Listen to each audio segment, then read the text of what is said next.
মহাকুম্ভ প্রতি 12 বছরে একবার অনুষ্ঠিত হয় এই মেলা, তাই এর নাম হলো মহাকুম্ভ।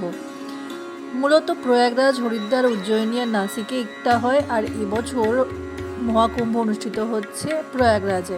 তো আমরা বারাণসী থেকে ডাইরেক্ট বেরিয়ে যাব প্রয়াগরাজের উদ্দেশ্যে।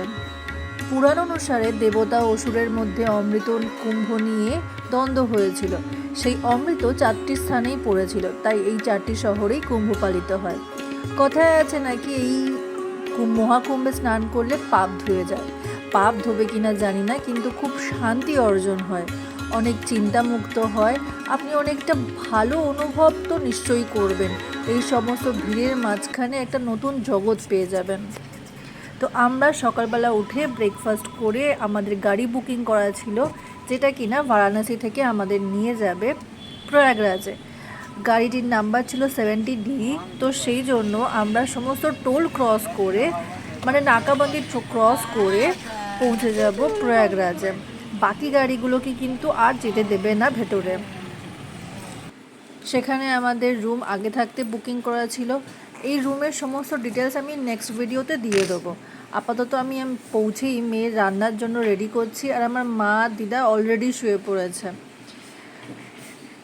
আমি আমার আগের ভিডিওতে বলতাম 6 মাস পর্যন্ত ঘুরতে যাওয়াটা সব থেকে সুন্দর টাইম। হ্যাঁ, তখন আর এইসব রান্নাবান্না করার ঝামেলা থাকে না। আর এখন একটা বড় ব্যাগই সাজানো হয় ওর সমস্ত রান্নার জিনিসপত্র নিয়ে। সন্ধেবেলা আমরা একটু হাঁটতে বেরিয়ে গিয়েছিলাম। না, আজকে কুম্ভ স্নান করব না, আমরা নেক্সট ডে মানে কালকে কুম্ভ স্নান করব। আজকে শুধু কুম্ভ মেলার চারিদিকটা একটু দর্শন করে দেখব। আমাদের সাথে সাথে এখানে হাজার হাজার হাজার কম বলছি, লাখ লাখ মানুষ চলে এসেছে কুম্ভ স্নান করতে। এনারা হয়তো রাতেই কুম্ভ স্নান করে ফিরে যাবেন, কারণ এই সময়ে লজ পাওয়া বা হোটেল পাওয়া খুবই ডিফিকাল্ট, আর তার সাথে প্রাইসও ছিল অনেক বেশি হাই। আগে থাকতে যারা বুকিং করেনি তাদের পক্ষে এই সময় বুকিং পাওয়াটা খুব মুশকিল।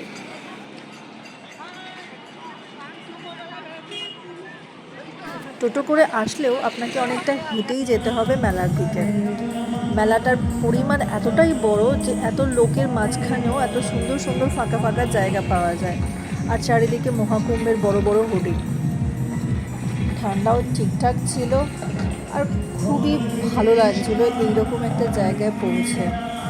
এখানে একটা অনুষ্ঠান অনুষ্ঠিত হচ্ছিল, আমরা চারিদিকে একটু আধটু ঘুরে বেরিয়ে দেখছিলাম।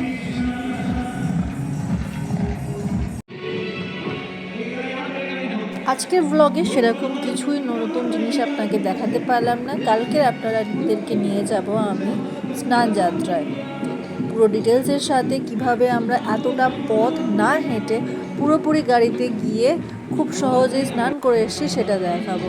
আজকের জন্য টাটা, গুড নাইট।